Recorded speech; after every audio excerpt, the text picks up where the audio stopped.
Hey,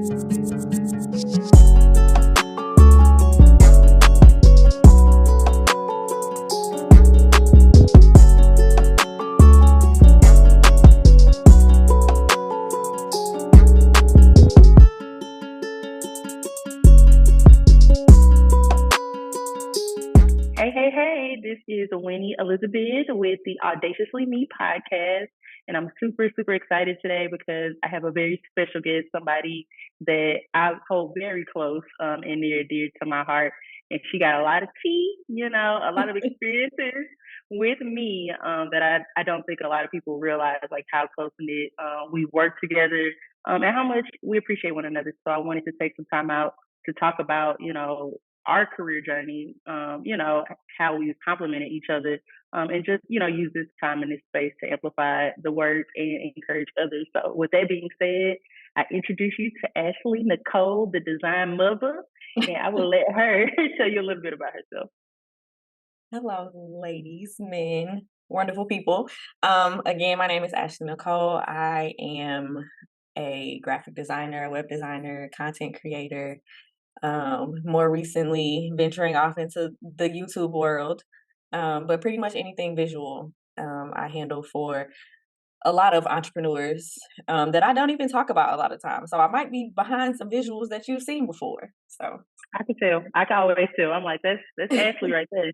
You got your stamp, so I know. But no, that's cool. Well, we thank you for having, for being here today. I definitely appreciate you. So I gave Ashlee a little bit of exclusive just regarding what inspired me to get into podcasting again, because I did have a podcast some years ago. But getting back to it to create some healthy content for the internet, for the atmosphere, and all the things. So just get into it. I guess we'll start with like how Ashlee and I actually connected. So we actually were coworkers, like at an actual 9 to 5. yes. um, and she was working as a designer on staff. I was hired as, I don't know, child, a conglomerate of things. I was hired as like team leader, but also I would say like communications director in a sense. I just don't think that they knew the name. I don't think they knew what was appropriate to call me. Mhm. But at the time, this particular job was allowing me to do what I was passionate about, and it was paying me, at least a decent salary to survive. So I guess it's like going into that, like, how did you feel? Because you were, well, you are. I have to remind myself that you're younger than me because, like, you've always been like wise beyond your years and like mature. But like, how did you feel going into that space? I know coming out of it was a different feeling, but like going into that space, how did Yeah. you feel? I felt really good. So, like you said, I was super young. That was my first full-time job out of college, like right out of college. So I had a part-time position before that, and I was working like behind the scenes in TV. Um and that was just kind of like one of those jobs where it was like an internship turned into something they wanted to pay me for. So I was like, cool, I'll stay. But it wasn't, and it exposed me to a lot of different things. Like I said, I love all things visual, but I just never saw myself in TV. Um, so I wasn't yet doing what I wanted to do. So when someone came up to me and they were like, "We'll pay you to design stuff," I was like, "Oh, okay, bet." Like it wasn't a job that I applied for. It was kind of like given to me. So I felt Mm. really lucky and really excited at the time going into it. I'm always like ruffling feathers somewhere, child. And so at that time, that was also shortly after the whole Ferguson unrest and Mike Brown being killed. So before I started working at this particular magazine with Ashlee, I was working at a law firm, and it was like majority white, white operated, just white. And there was one black paralegal, black woman, and she was like old enough to probably be my mom. And I was the second black woman that I think that they ever hired, because she had been there for, since they started. And so obviously I was the youngest one on the team.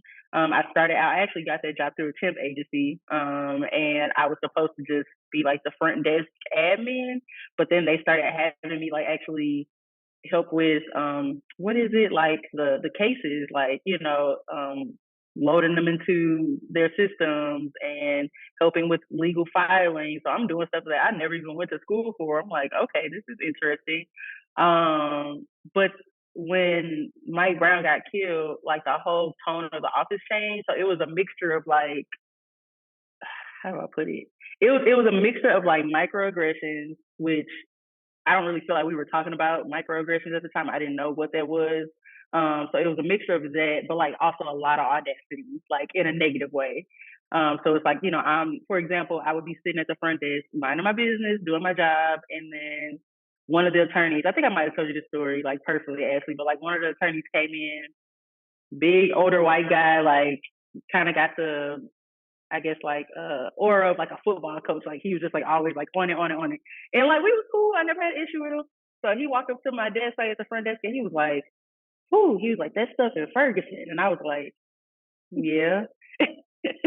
And then he was like, "Well, they didn't burn the McDonald's down because that's where everybody got to work." And I was just like, and then he walked off. It was like, oh, oh, oh, oh, oh. And I'm just like, Yeah. "Am I not black? Yeah. Did he I just say this to me?" I had plenty of experiences like that when I was working in TV. So coming into the job that we had where it was all Black people, I felt like it was going to be the perfect place to kind of get away from that because I was working in news during, I Mm-hmm. think my first day at that news station was the day of Mike Brown's funeral. And the questions that I was asked, the things And I it's was like, asked to do, I'm like, y'all, this not it. yeah, and we're not like the Blackopedia. Like just because I'm black don't mean you gotta come to me and ask me questions on behalf of the whole black community. Like Right. I don't know. It's a way to go about things. But I say this to say that like fast forward, like I would go out and protest, but you know how like the temperature of things change on the street. So it's like during the day you could go out there with your kids and Hmm. like and it was peaceful. But then at night, there were people infiltrating, those spaces, Yeah. and the whole temperature, the whole tone would change. So I never felt comfortable going in the evening because, I was at work during the day, and I'm like, dang, like I can't go protest because I'm having my son with me, and Sydney was like 8, 9 years old at the time, so I just didn't feel comfortable taking him. And fast forward, I ended up asking the office manager if I could take a day off work, and I was honest about it. I said I want to go protest. Mm. Like I'll use, whatever time off that I can or whatever. And like as soon as I said I want to go pro, like I couldn't even get the words out, and I just like started bawling, crying, like a deep rooted cry because it was like I heard all of these microaggressions being said around the office, whispers that were happening behind walls. Mm-hmm. Um, and I just got fed up, and so she ended up letting me go protest, and I think probably a month later, and a few other microaggression situations, I just I didn't feel grounded there anymore. I felt like, okay, I came here for what I needed. It was from a temp agency. This is only supposed to be temporary. So I'm like, I got what I needed and I got to go. And I quit. Like I put in my notice. I did not have another job lined up. I'm not one of those people to tell you to go quit your job without something else lined up. But at the same time, it was like I could not. I was physically going into a space that was making me sick. Like mentally, physically, everything. And so around that same time, I found out about the Ferguson Youth Initiative, and I was just like volunteering. And basically, I just got in hustle mode. Like I asked them like what they needed more support with, and they were like, "Well, our website sucks, basically." And granted, like I'm not a web designer, I don't do none of that, but I had enough experience with my blog back then where I was like, I could at least help clean up, the page and get some links in order and things like. So it's like I probably was getting paid. Well, I'm not gonna say how much they were paying me because I love them dear to my heart, but I was not making a lot of money. Like I was literally making enough to probably pay half my rent and pray about the rest of it. Like, like so it's like, but I was still able to do whatever I could. And I think I did that for a couple months. And my mom sent me the job posting for the magazine. Mm-hmm. And I saw it and I saw a whole list of things and the pay was not that much. And I was just like, I don't think I want to do that. And like my mom was like, just apply, just send your resume. You never know. And I'm like, okay. I sent in my resume. I ended up getting a phone call. I had an interview, and then after that interview, um, I won't name her, but you know who I'm talking about. I'm gonna call her Linda. Linda called me. Linda called me that night, like that evening. It was like, we need you. Like, I love your background. I love your experience. And she ended up offering me more than what was listed, you know, as far as the pay. And I was like, oh, all right, you know, we can Mhm. talk, you know. And from there on, you know, I started the job. I connected with you. We had a chance to essentially work together with a financial literacy magazine for teenagers, and train them up, whether if it was in the aspect of design, blogging, content creating. I really feel like that magazine was like ahead of its time and probably like in the wrong Yeah, hands. in the wrong hands for sure. I think about that all the time. I think about that all Yeah. the time. Because it was kind of like, if you think about it, it was kind of like a vibe of like a Nickelodeon or something. Like, you know how we had like all that Mhm. and stuff like that. I'm like, it really could have took off, and I think that we tried with like all of our might, you know, to get it where it could be, and even if it got into the right hands, you know, as far as like some kids to give them inspiration, I Yeah. think we did, you know, all that we could. But one thing that I admired about Ashlee when we worked there. Back then I did not have the voice that I have now to like advocate for myself, to advocate for others. I was learning and I was getting through it. But how old were you? Like 23, 24? Yeah, Let 22, me, 23, something around let me there. tell you something. Let me tell you something about 23-year-old Ashley. Okay. These people would come to her desk, like executive positions, and be like, okay, Ashley, I have an idea. Like, for the next magazine, let's put a basketball next to uh, a horse and put some money in between. And she'll be like, okay, and with what hours? Like, what hours? What pay? Is this Mhm. included? Like, you were not playing around. So, like, that level of audacity, I've just always been in awe of. I was like, she really like snatching these people up, and like, and you made them respect like your time, your value. I think even though things were not always met, Yeah. um you know what I'm saying, like things were not always agreed on, you still educated them like, okay, like I hear what you're saying and I hear what you want, but like I know how much time it's going to take for me to design that. And as a client, like if you were my client, I would get paid X amount of dollars. But on salary, you're only paying me this. Like we got to find a common ground. And so I just want to ask, like, where did that audacity come from? Because listen, That's so interesting because I didn't see it that way in the moment. Like, I didn't see it as audacity. I've always been a very logical person, and just to me, the math not mathing. Like, it was a I was being serious of like help me make it make sense. But to hear that it came off as audacity is like so interesting. But I think audacity in a good way. In a good no, way. yeah, yeah, yeah. Yeah. I guess for me, I've never saw myself as assertive or Mm, I feel like I've now at 31 still been trying to find that level of like stand up for yourself, speak up. And I guess I've always done it. I just never saw myself in that light. But I do think that it came from I don't know, I've always been, I would say, hyper independent. So I've always had to make it make sense for myself, whatever I was doing. I needed everything to line up. I needed everything to make sense because I was normally doing stuff by myself. And at yeah. that point, I had been freelancing for since I was 18. And so I That's guess I crazy. had a little bit experience there of being able to say like, this is my talent, you came to me, you needed this, and this is what I need from you in return. Because I will honestly say at that point I had gotten to the point of probably a little bit of exhaustion of being Mm, good at things and letting people exploit that. um, mm, Doing a lot of stuff for free, doing a lot of stuff that even if it was paid I didn't want to do it. So yeah. it's just like, if I'm here, and I always looked at, because I have been freelancing for so long, I always knew that I can find a way to make some money. Yeah. I always looked at 9 to 5s as like, this is a security blanket. So if I'm coming Mm, here for a sense of stability and a sense of security, I need things to make sense here. If nowhere else, I need things to make sense here. And I yeah. felt like that was always lacking in those conversations with the upper management people.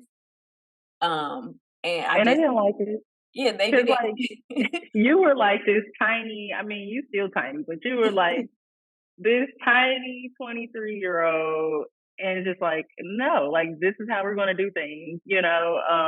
And I know you didn't know at the time like how it was coming off, and I don't even think at the time I looked at it as audacity, but it was just like you had the courage to like stand Yeah. up for yourself, for your values, for your work, and you also you weren't gonna design that it was ugly because they also would try to have you do you Yeah. know, like, well, can you just slap this on here? And it's like, no, No. because you also still care about your work.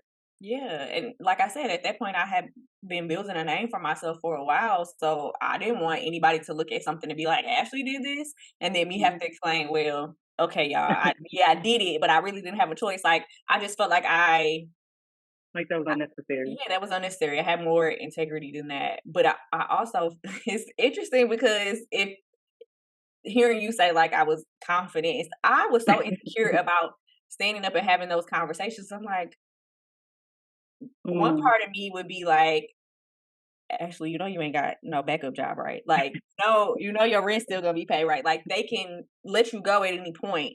But I do feel like what were we there for maybe 2 years? I feel like I got to a certain point where I realized they needed me more than I needed them. That And that part. yeah, so I'm gonna say Once you get something. to that point, it ain't nothing. Yeah, y'all needed me more than I needed you. So like whether I said something and it went well or went bad, like I feel like they couldn't just say get out. That's real. That's deep. And I feel like that still tracks today. You know, and that's what I try to remind a lot of our like fellow entrepreneurs, freelancers, service providers. Because a lot of times like even in my work in PR, and I haven't even like expounded on this, but I get very annoyed when people come to me and they're like, I want to be on Essence. I want to be on Ebony, you know, like in Vogue. And I'm just like, okay. Um, but like it annoys me not because it's impossible, because you never know like what platform can pick your work up or that will want to amplify like your work, your brand, your name, whatever. But it annoys me because it feels as if people idolize these platforms as if these platforms are more valuable than them. And I'm just like, I've been in spaces where, look, I said I was gonna start cussing, and I'm really trying not to cuss on this podcast. But like, I've been in spaces where people have had like boatloads amount of money and access to money and resources, but they don't know what they're doing. They have access to money, but they don't have access to the ground, like the people that are on the ground doing the work. So it's like we really have most of the power. Because I could call like if somebody said I need a campaign generated, and I also like I'm giving you a budget for a website, for activations, for venue, this that. I know 10 people I could call, to handle those things. So, but they don't have that, like they don't know you all, to be able to make it happen. But it's like I'm on the ground, so I could call you, and I feel like that's more power, than them saying like, okay, and then after we do this, I can put you on Good Morning America. Like that's great, but as far as I know, Good Morning America isn't going anywhere. So if you don't get that platform through Essence, you may be able to get on a couch through a nonprofit. You know what I'm saying? Like who's doing the work that Good Morning America will still recognize. Right. So yeah, so you triggered something right there because I'm just like, Oh there's yeah. a lot of times, where people, and I think it happens more often now that I'm exercising my PR on, where people really idolize platforms and companies, and then once they get through those doors, they see like, oh wait, like it's not always cracked up to be. Mm-mm. And those them big platforms we see they often get in trouble for being tone deaf or whatever Yep. because they're too far away from the on the ground people. There's nobody Yeah. saying, "Hey, that look a little off," or "That sound a little." So yeah, sometimes it's the people that may feel beneath you are the ones that's gonna get you to where you need to go. Yes. So that makes me think, with having access, to certain platforms and media and things like that, we could fast forward to when I left that job, the 9 to 5 that Ashley and I had together. Um, it was just a funny like series of events because What happened that led up to me leaving? I left in the most millennial way. Like, I'm not gonna lie. Sydney went viral on Facebook and other social media platforms for our first visit to IC Me, the bookstore. And because he went viral, and I ended up helping him like curate his message and build the brand of Books and Bros. We worked it for like 3 months. We had like seven, maybe 3 to 7 boys showing up each month, and then like by that third month, I don't know. To this day, I couldn't tell you who, but like one day I got a notification from Instagram that he was on the Huffington Post. And I was like, no, he's not, and I was sitting at my desk and I pulled up the website and his picture just popped up clear as day. And I remember like screaming, I'm like, Ashlee, look, like, somebody out, look. And then after that, it was just like a domino effect of like good things. So like I'm getting phone calls from like people who want to interview him, like national stuff. I remember somebody from Ellen called and I ran out of the building. I was so excited. Yeah. Never made it on Ellen, but still, just the fact that the producers knew, who he was at the time was super exciting. And I basically just I weighed the options and I said, okay, like as far as this job, like it wasn't anything bad happening at the time, but it was just like we were met with a lot of resistance as far as like things that we wanted to do and things that we needed access to. And then I had created something with my son that was picking up like fast. And I was just like, okay, I got to be honest, like with myself. And I'm just like, this train's slowing down and this one is picking up. So I'm going to just go after the one that's picking up. And I'll never forget, I took my letter of resignation to Linda, to her office. And I had it like, I had it like in an envelope. And she looked at me like, I know that ain't what I think it is. And I was like, yeah, it is, And one thing, and I don't hold this against her, but I do want to mention this because it can be really dangerous when you like project your own insecurities on people that have something promised for their future. Because she looked at me and she said, okay, like I support what you and your son are doing, but like, do you have money saved up for a year? And I'm like, girl, you know how much you pay me? I can't save up for a year. Like as a single mom at the time, no, I don't. I don't. And she was just like, well, I just want you to hold on to that. Like she told me to hold on to my letter. She's like, I want you to hold on to that and think about it before you turn it in. And I was just like, okay. And I went, I sat at my desk and I thought about it and I felt like sick to my stomach. Like I felt like a pit in my stomach. Like you just let your dream go. You let somebody else talk you into like second guessing what God told you to go after. And I went back and I gave her that letter and I was like, I thought about it and we're gonna be all right. And we have been, so shortly after that, Books and Bros, like we worked on our own. Sydney got picked up for a lot of different opportunities. One of them that led me to like snatching Ashlee up under my arm was when he got essentially picked up by the Steve Harvey show. So Steve Harvey had his own show, and this a whole conversation in itself. So I did not pitch for Sydney to be on Steve Harvey. A lot of times people ask me like, what did you do to get him there? And I'm like, we did the work. Like we stayed consistent even when times were tough, even when like money was great and money wasn't. Like we still kept doing the work. I still kept encouraging him. He kept encouraging me. And we pushed through even the adversity of life and everything, especially once again having him as a young single mom. And so I may have shared this story with you before, Ashley, but I don't know if a lot of people know. Sydney was 11 and he got booked to speak at Morehouse when he was 11. So at this time, I actually was very serious about moving to Atlanta. I just knew he was going to be in Atlanta. Like, I think they reached out to me like in January and I was like, yeah, like we're going to be there already. So that's fine. Like he could speak. And the event was like November or something, or like, I think it was like October or something like that. And it was October came around and we were still in St. Louis, child. Like we weren't living in Atlanta. And where I messed up was that I did not ask for like a speaker's fee. I did not ask what their budget was. Like I didn't know those things. So I just said yes and that was it. I had to pay for everything. I had to pay for flight. I had to find somewhere to stay. I think Uber was around and, it was like I had to handle all the things, and doing it as an entrepreneur, as a single mom, in the middle of like a very chaotic year. It was hard and it felt impossible. And I almost I almost canceled and told them like we couldn't make it anymore just because I probably had like $2 in my pocket. Mhm. Um, Yeah. but something kept telling me like, no, like go for it, whatever you gotta do. And so to this day I call it like our sacrificial trip because Mhm. we slept on the air mattress at one of my best friend's house. We were able to fly there. I don't remember where the money came from, but we were able to fly Southwest because they be having deals. Mhm.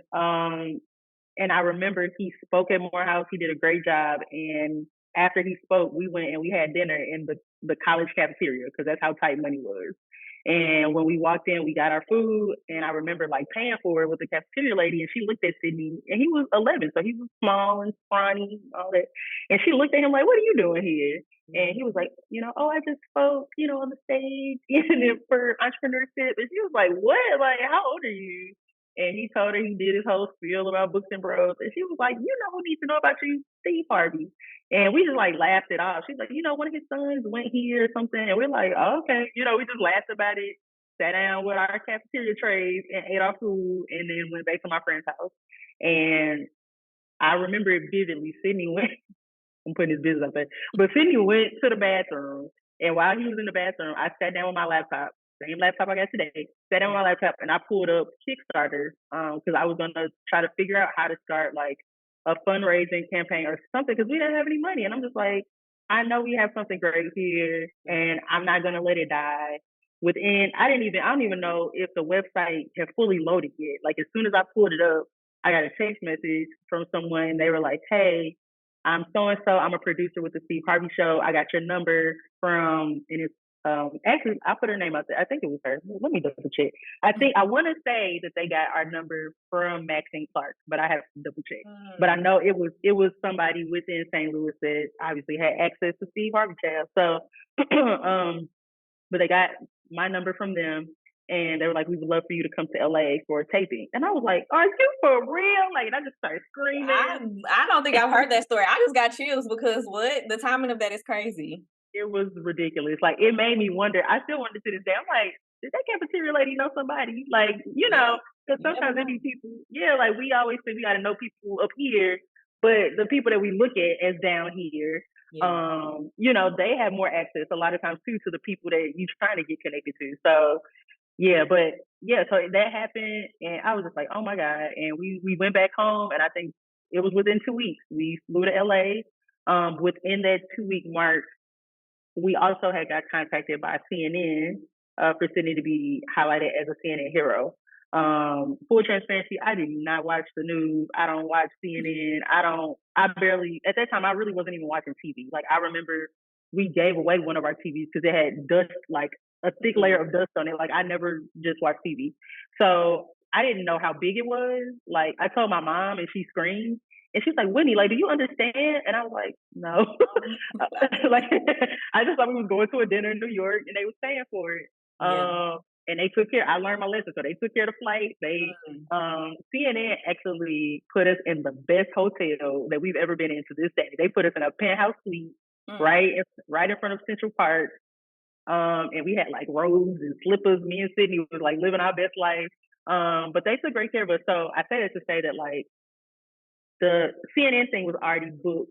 So I think that's what like kept my faith to keep Books and Bros going because I'm like, we can't quit. We got to go to New York, to talk to people about it. So it was literally within like 4 days. We went to LA first. We were in LA for 2 days, came home, literally dumped out our bags, put more stuff in our bags, and then the next morning I was flying to New York. So like we were on 3 different time zones within a week. And it was just crazy, but I guess I just wanted to share that because like that was one of those moments where it was like we could have thrown in the towel for various reasons. Yeah. We didn't have the money, and like one thing that I still got my shirt where it's like bet on myself or whatever because you are really big on that. You know how you make up parts of the story in your head because you be so mad about some certain things. Like I'm like, did I embellish your story a little bit? Because I feel like one of the things that always stuck with me, because my office or my desk was like at the door of Linda's office, and again, I don't know if I made this up or if this is what I really heard, but one of the things that stuck with me was her question about, if you had money saved up and projecting the fact that she felt like you were a mom and you couldn't because you were a mom, you couldn't do this Mhm. because your child You needs heard it right. stability. You heard it And right. I remember the blood boiling in me because I'm not a mom. I don't know what that feels like, but I do know what it feels like to know that you're supposed to be doing something else. And like you Yeah. said, you can't let nobody talk you out of that. And sometimes it be ourselves trying to talk. Like I don't need you doing all of this when I'm already, talking Right. myself out of it. Um, and that always like really stuck with me. And so once you resigned, I was probably there for a few more months, maybe. I know you was ready to go. All I was so ready to go. But I think one thing that like not necessarily kept me there, but like made the day a little more interesting was, either seeing the stories and everything pop up on Facebook or whatever, and sitting there next to Linda still and being like, look, like because we this was is hold on, because we was super petty, because like we would still be texting, and yeah, you'll be like, "Girl, we in this meeting," and they like you would keep me on the T on the workplace T, it and was you'll a be like, mess. "And I told them you was on Steve Harvey." Like I'm like, Yeah. It was okay. a mess because I'm like, how could you not look at what this little boy was doing, what this mom was doing for her son, and have anything negative to think or say about it? Like I just didn't get it. Because if Um, anything, and I don't know the capacity of like budget and finances and things like that. But if it were me, mhm. and I felt like, okay, I want to support you, then I would have been like, what can we do, like financially, to support you, even if it's just for like the next 6 months. So if that's where I know, like we weren't, Zoom was around. I think me and you was using Zoom for like interviews and stuff for people, but like older people didn't know nothing about it. So it's like, but even if there was an option of like, okay, we'll extend your role for 6 months remotely, so you don't even have to come into the office, or you could come in like I don't know, twice a month or something like Yeah, that. Like create options instead of just projecting like your yeah. insecurities. Yeah, in hindsight, there were so many other things that could have happened that could have made both work. But Mhm. we were at a company that was kind of stuck in its way, not even kind of, extremely stuck in its ways, stuck in a different decade, honestly. And they weren't necessarily using technology to their advantage. I feel like even no matter what we think about Linda and her friends these days, they still had access within the city that could have Mhm. been used for good, Yeah. situation, and I felt like they missed those opportunities for sure, but it was a time, but I remember Yeah. just sitting there like, "I don't know how she doing it, but she doing it," and just, Yeah. being proud of you taking that risk, 'cause I know then I was, always freelancing and everything, but we were trying to start up the Finesse Center, and Mhm. I was barely sleeping at that time. I would be doing magazine work and other work, like, while I'm sitting at my desk, and then leave for lunch to go do a photo shoot or, like, whatever, and come back, and it was a lot, and I'm like, I ended up getting laid off from that job, Mhm. but the week before, I had wrote my resignation letter, and nobody knew that, and I was Mm. just too scared to send it because I'm like, I like I the don't security, know. like, I came here for Yeah. this security, even though it Mm. was physically making me sick, there was no mental or emotional security, it was just financial security, um, but I'm like, "Alright, when you doing it? I can send in this letter, they gonna hate me, but Imma send in this letter," and I just could never bring myself to press in, and so the day that we got called in, it was a Friday, September 15th, 2017. Mm. To the minute. Hold on, because what's today? That's tomorrow. It's about to be Oh, your wow. That's crazy. the Wow. timing, the Yes. timing of it all.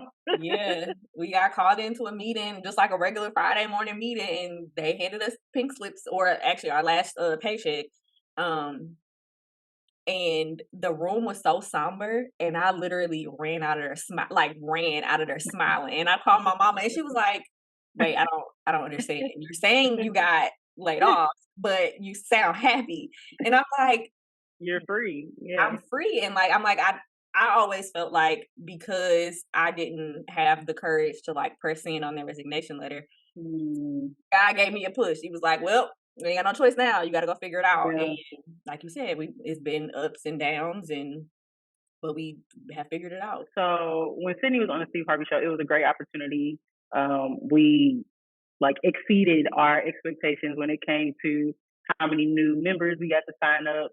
When people say that like media doesn't equate to dollars, it does. You just have to have like your systems in place. Oh yeah. And so if your systems aren't in place, then you're not gonna make sales. But like I would literally, if I knew that Sydney was gonna be on, and even still to this day, if Sydney's gonna be on a certain platform, I'm updating the website to make sure that it aligns with whatever story that they're pushing out. Mm-hmm.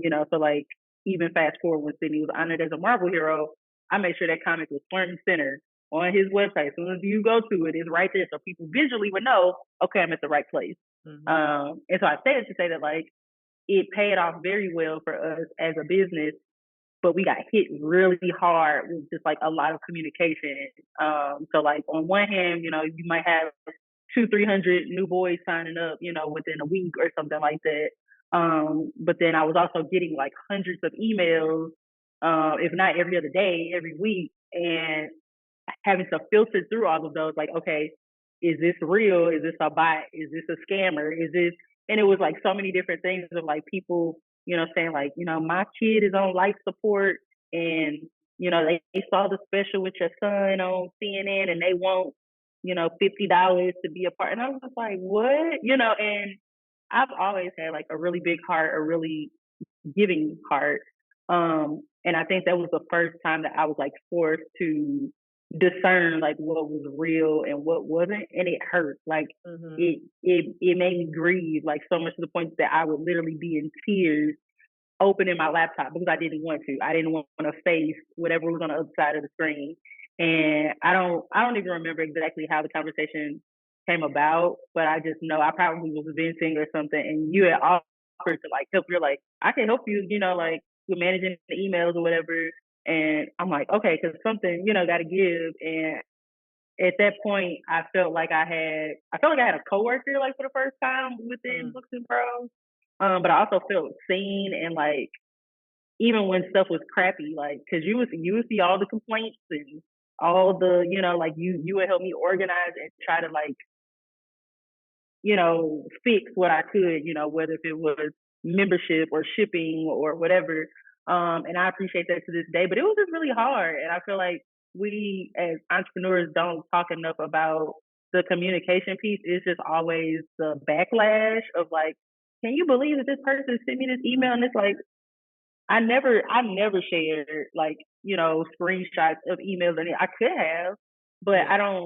I don't get any gratification out of like bringing stuff like that to the public.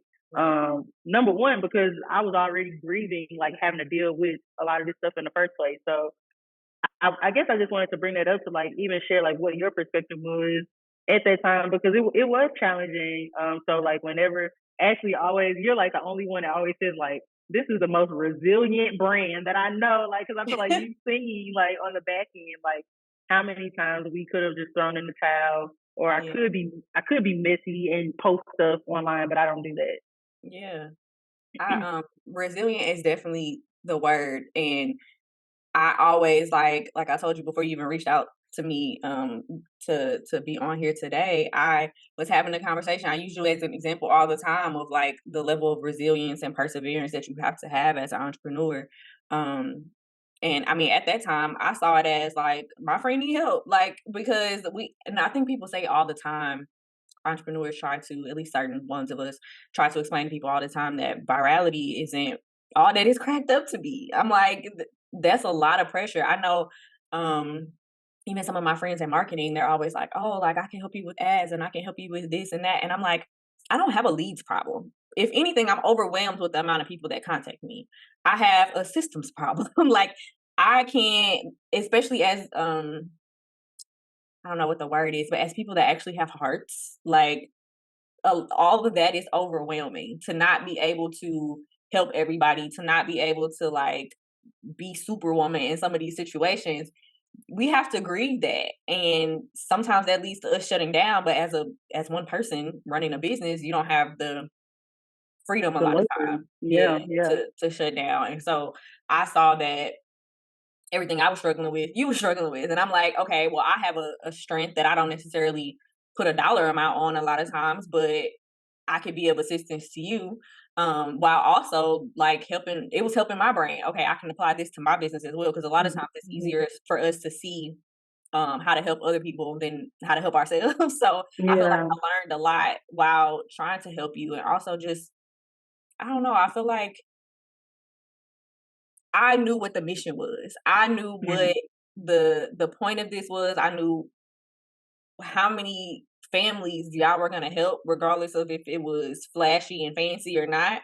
And whatever Mhm. I could do to like make sure that message still got out there, was what I was gonna do. No matter who was complaining or who was saying what, I'm like, nope, that was not intentional. Like people try to make it seem like the human level of entrepreneurship is equated somehow to like wanting to scam people out of their money. And I'm like, y'all don't know the Bruh, heart of this woman or this little boy. bruh, Like, there's bruh. no way that that is like what they're intending to do. So whatever And I I couldn't scam if I wanted to, because God always make an example out of me. I can try to can take a bag of chips and somebody on my back. Like I yes. cannot scam. I just said that the other day, and it's funny because, like you said, we could talk about certain situations or put certain people out there. It's just not in us to do, and even after what I don't know, this might be year 13, 14, something like that for me. Just last week, somebody accused me of doing something that I'm like, yeah, I don't know. I don't have it in me to even do something like that. And I don't understand, like, even the people that do, there are some entrepreneurs that are predatory and things like that. And I look at them and like, I wish that's a level of audacity that I just don't even understand. Because y'all out here Listen, doing stuff and still smiling in people's like, I just don't have that in me. that's a Um, lot. so yeah, whatever I could do to like block that and, set the record straight, I was trying to do. Yeah, no, I appreciate that, and I wish we had more people like you in the world. Tell me about a time when choosing Audacity had a positive outcome for you during a fearful or unpredictable time. I spent a whole decade like building a name for myself as a designer. And I feel like for a few different reasons that felt like in more recent days, it felt like that really wasn't what I'm supposed to be doing anymore, though I feel like it is my strong suit. I feel like I'm not Mhm. done with it. But for a long time, I made that my source of confidence. Like, you know Like how your people, identity. yeah, it became my identity. We say all the time, like, people adapt things as their personality trait. And I think being an entrepreneur, um, being a designer was my whole personality for a while. And I've come into a season of my life where, though it is still very important to me, I'm not trying to downplay like what I'm good at or what I still feel like in a way I was called to do it. But I think in being so involved in it, I neglected other parts of my life and other talents of mine.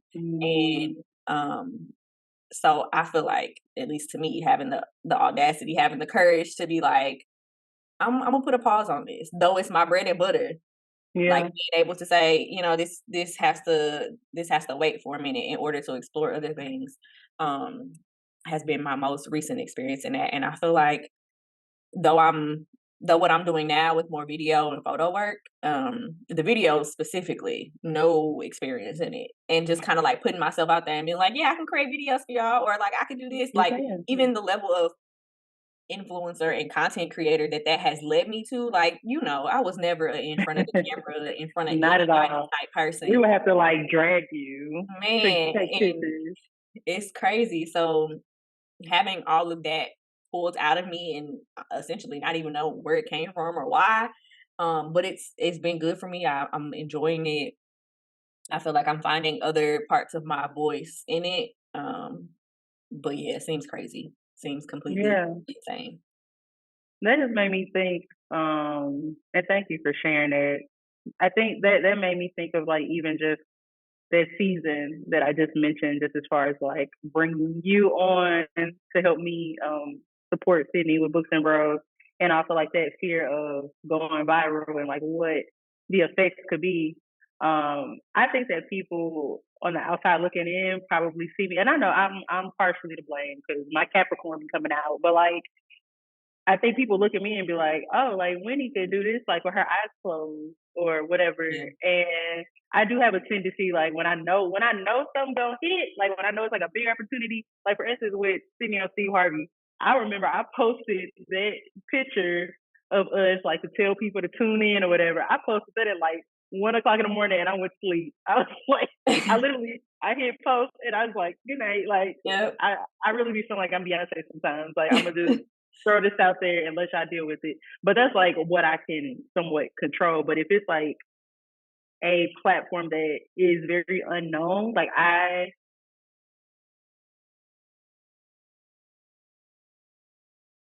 so this is something I've never shared. I don't even know if I don't think I told you this. I've never shared this. So we actually got contacted around the same season. We Mhm. got contacted, or you probably knew because you was in my emails. But we got contacted by someone from Shark Tank, Mm, and mhm. yeah, to go on Shark Tank, and I saw it, and I was like, do I want this? Like, and Yep. I looked through the paperwork and I was like, okay. And then I looked through the requirements of like what you had to send in. And I think that's when like my anxiety took over. And I got scared. And in all honesty, it wasn't completely me being scared of Shark Tank. I was afraid of how things would change at home. Mm, I was afraid of being taken advantage of. And it's not from Shark Tank, but there have been people who have placed themselves like in my life over time that I learned the hard way that they place themselves for their own good, mm, and then just to leave after they got what they wanted or until they realized they couldn't get what they came for. Then they mhm. left. And so it was just like I had all these things like going through my head, like, do I want to put me and my son in front of millions of people at like the most vulnerable time of my life? I don't. We're building this plane while we're flying it. I don't know. Like at the time, I didn't really fully understand a business plan. Like we didn't have to build a business plan when we started. It just took off. So Yeah. it's like now I got people that I don't know that I don't have a reason to trust them to look at the nuts and bolts of what I'm doing with my son. It didn't feel safe. Like it didn't feel safe for me to let someone in. And I know like I've seen people, even if they weren't fully ready to be acquired or whatever, Yeah. I have seen business owners still come out on top. Like Mhm. if they didn't get bought, they still got like major investors or whatever. So I do kind of wonder sometimes, like, dang, like what if we would have went on? Like what could have happened. Yeah. And I did lose sleep about it a little bit, but I've been at peace with it for some years now. But that was a time where I did not have audacity. If anything, I had audacity to just be like, I'm good. Like, Yeah. That's a real decision, and I actually remember, us having a conversation about it because I think you, like, sent me the requirements. He was like, "What do you think?" And I remember feeling like, and I often feel like this around I feel like I'm always surrounded by people with more audacity than I have, or, like, all of my friends are, like, really big dreamers, and mm, sometimes that makes me feel like the pessimistic one, but I'll really no, just you be just trying be to real. yeah, I'll be trying Yeah, to ground, okay, like, let's think of this from all sides, and I remember feeling like on one hand, this could be great for Books and Bros, and on the other hand, do we have everything in place to be able to handle it? mm, And I think that was I think it was a courageous decision to not do it, honestly. yeah, Just to, thinking about other stories that I've heard about businesses that have gone that route, or not even Shark Tank, but the route of just having people investors involved. Yeah, all through your business. Like, I mean, yeah, as a person who kind of fell into business myself, I tell people all the time, the back end, the paperwork, the financials, it's a lot. it's always a journey. Like that, as many years I've been doing this, it's still something I feel like I don't necessarily have a handle on. When Yeah, you're asking people to invest in you, they want to see stuff that you might not have ready. And I feel like yeah, there is an opportunity for programs and things like that, people that are interested in helping you get to that point. But I feel like Shark mhm, Tank isn't necessarily one of those. They want to see everything already in order and mhm. then like take off from there. And I thought that there was some courage in the fact that you decided that that wasn't ideal for you guys right then and there. But yeah, I wonder. I always feel like the opportunity will come back around, and I think Yeah, it's still time for that. Um, yeah, so yeah. most definitely. And I thank you for that. It's funny because I suppressed that thing like the worst habit in my life. I was like, no, Yeah. we just gonna act like it never happened. But every now and then the thought just like kind of creeps in, especially when I see other like Shark Tank testimonies, whether if Mhm. it's good or not so good, there's still some type of lesson that they learn from it. And then like even now, like obviously I have more audacity about myself than, or like outwardly audacity about myself than I did then.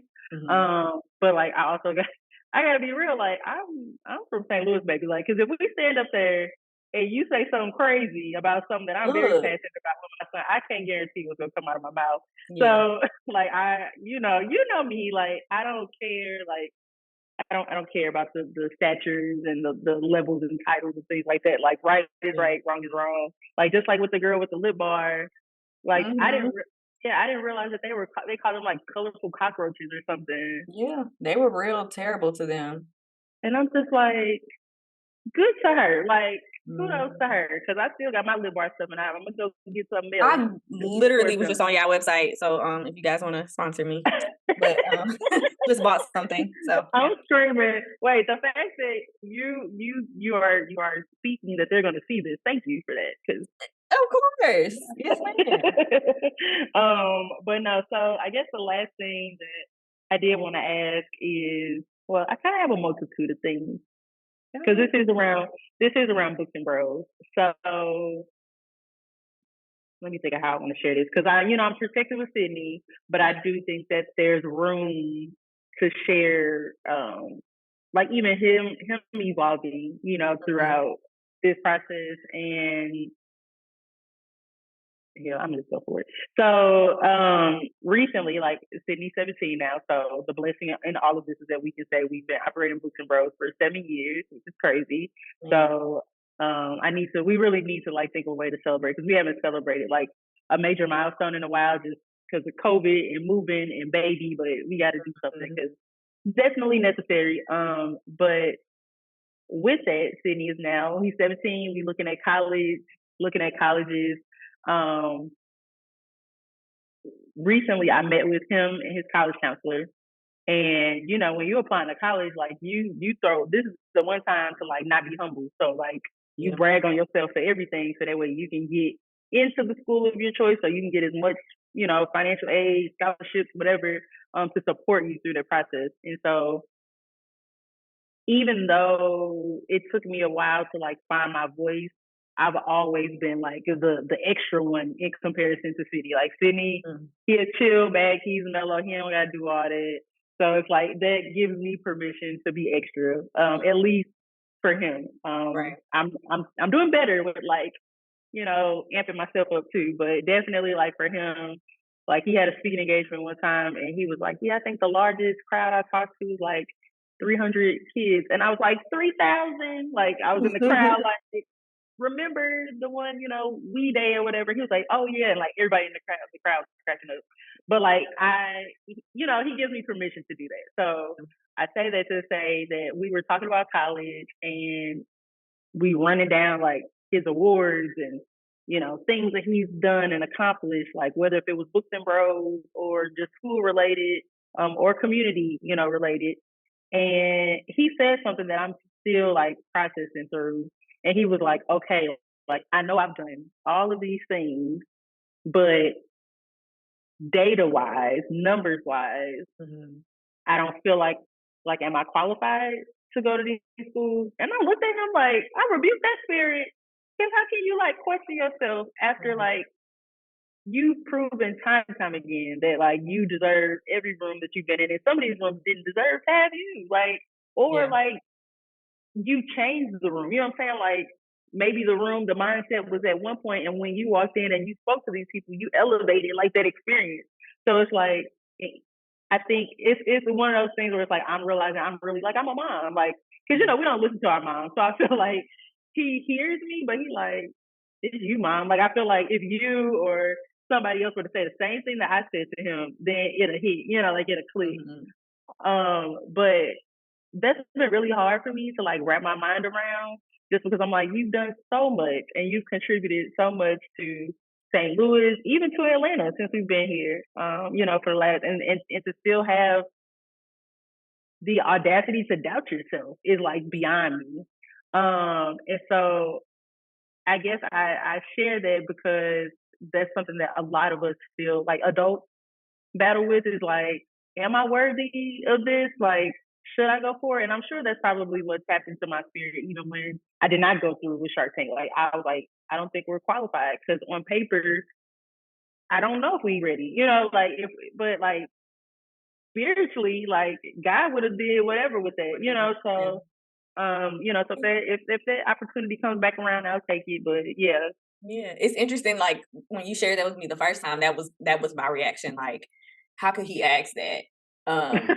This time, I felt more of like, wow, like, even after all he's done, he still has a humble Mhm, spirit, and so I feel mhm. like it's a few different ways that you can look at it. Yeah, Obviously, I don't put imposter syndrome above anybody because I feel like yeah. everybody, no matter what you've done, you can experience that at any time. But part of me is thinking like he started this so young. He's seen so much so young, and he still is humble. And so, I mean, that's a good way to look at it too. And also, I don't know. Like I always worry about or wonder and worry about um child celebrities, like, Mm, and mhm, mhm. we can say that he may not be a celebrity or may not feel like a celebrity, but just kids in general who grow up in a spotlight, um, That's different than the norm. Yeah. yeah, that's just different. And then for however or whatever reason, developing this sense of entitlement. And Mm. it's just like, okay, well, you're not there. So I mean, Listen, okay, I'll it's take a plus. that. Because I mean, he really does essentially live in two different worlds. He probably at school is just a regular kid, and people they probably know. Yeah, They know now. yeah, they know what he does. They know what his outside clout is or whatever. However the kids say it, What? Lord, Hold on, no, look, because real quick, so like he was real life like Miles Morales his sophomore year of high school mm, because with the pandemic he didn't go to school in person his yeah, freshman year, so his first year was just completely virtual. So by the time he got to school his sophomore year, he's like, okay, like I'm walking, and this is his first time like in person at a co-ed school since like sixth mm. grade. Oh, So that's it was true. like, yeah, so there were a lot of like new things, and I remember asking him like, did you tell anybody about the book club? And he was like, no. And I was like, so you're not? And he was like, no. And I was like, all right. And I went with it with him. Like, I'm like, okay, you just gonna be sitting. We just gonna Mhm, let you be sitting. And so like he embraced this identity of like they don't even call him Sydney, they call him Keys because he started playing football. So they call him by his last name. But they're like, what up, Keys? I'm like, who are we talking to? I'm like, okay.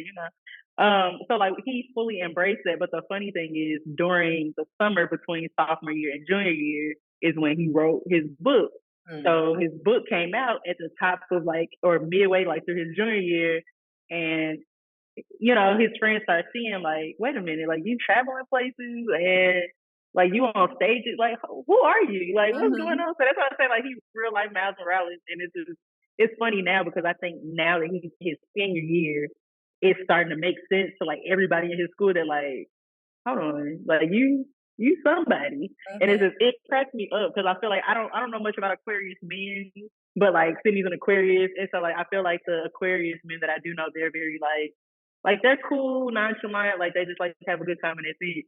But it makes me wonder like it's kind of petty because it's like baby you about to be out the door, he got one foot out from school, and now they just like wait a minute like mhm. don't leave us. So it cracks me up. But no, yeah, I can only imagine what it feels like to live in those two different worlds, or he probably enjoyed it for a period of He time. did. But so it might be hard to turn that switch on and off too. Like you're sitting in front of, I mean, regardless of like how much you've accomplished outside of school, school's still hard.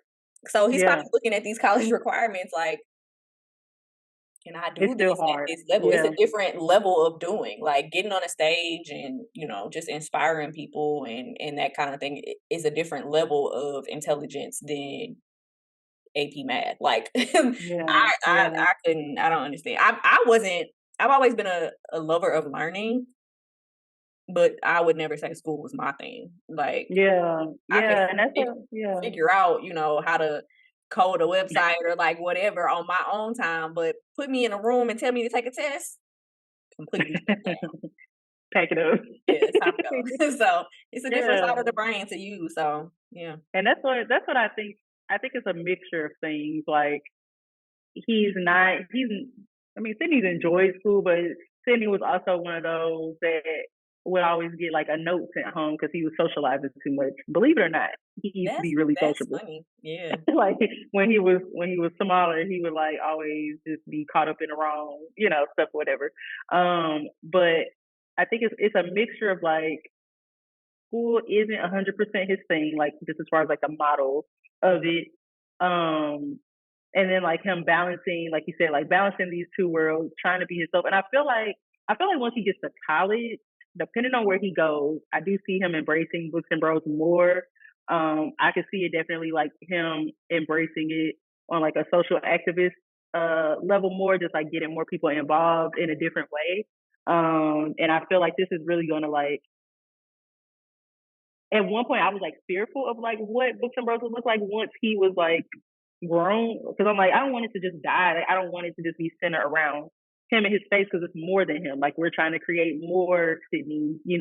We're trying to keep more boys reading and like amplify more Black stories. Um, but I've noticed like a shift because a lot of times people I work for Books and Bros. For those who don't understand, I've worked for Books and Bros since day one. Like I've helped to build this thing. And so a lot of times I feel like people think that Sydney built this on his own, that he packed up all the boxes by himself, that he managed a website, that he emailing people back. Like it feels a lot like we love what you're doing, and then like they just push me to the side, and I'm like, bro, like you don't understand the sacrifices being made. Like I just Yeah. ran down my resume to you, but humans were human. Anyway, I say all that to say that like there's a really interesting shift happening that I think will like catapult us to another level because he's going to college and Books and Bros. He does want it to sustain regardless if he's present or not. So that will, mean that we'll have more boys, trying to train them up in a way, to use the same model as like what we did with Sydney. So like getting them to lead the meetups themselves, getting them to do some public speaking and like boost their confidence in that way. So like that's really the goal. But I don't know. Obviously, it took a lot of like changes to happen to like get us here. But yeah, that's definitely been a thing that I've been kind of like just watching like him evolving, the business evolving. And I feel like regardless if we have 300 members or 20 members or 2 members, like we're sustaining, we're pushing through, and the mission is here to stay. So I just want to say I'm grateful for people like you because I've definitely had like I call y'all my Avengers behind the scenes, like just for keeping me rooted, for keeping me encouraged. Like if I wanted to scream and cry, I got permission to do that.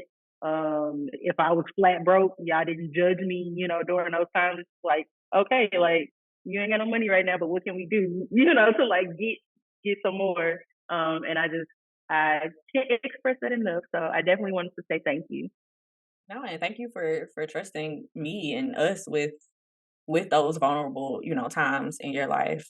It definitely, if anything, I tell people all the time, our friendship has taught me to be more open and more honest about like, what I'm going through. I've definitely always felt like it's just me against the world, which is so Mm, insane when I feel like I would do anything to help other people. And, like I always want to be involved.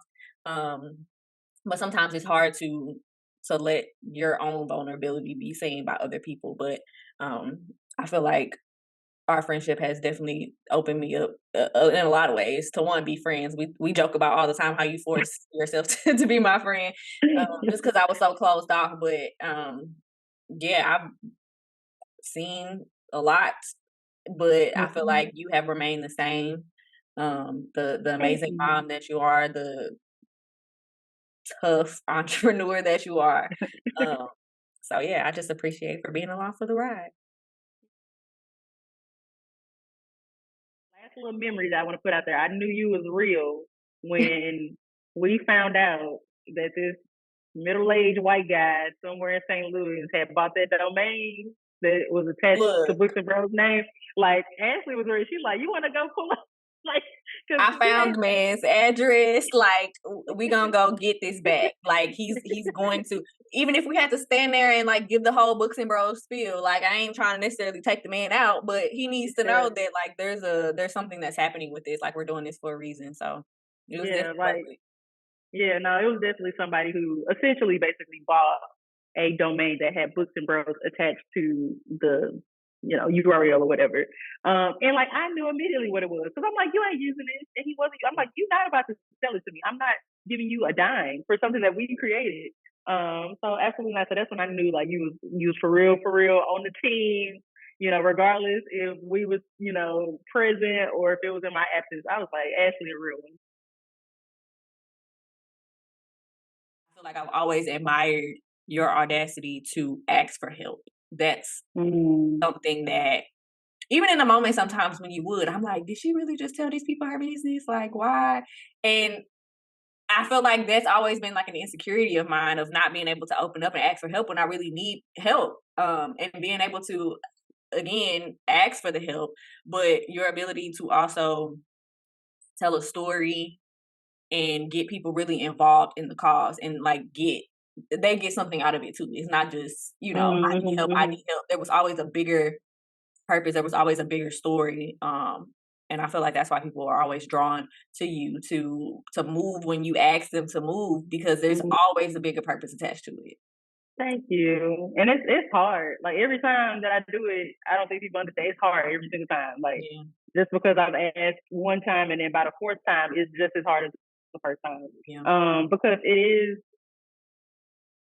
it's a lot of people's insecurity. So even if I feel like it's my strong suit, I'm still presenting this to probably thousands of people who have this insecurity, and I don't know what type of projection is going to come back. So I mean, like I have had a lot of positive, impact as far as like people giving, whether if it's $5 or $500 towards whatever I'm trying to help raise money for. Like I've been grateful for it all, but then it also like unfortunately it still stings when those little side remarks creep through.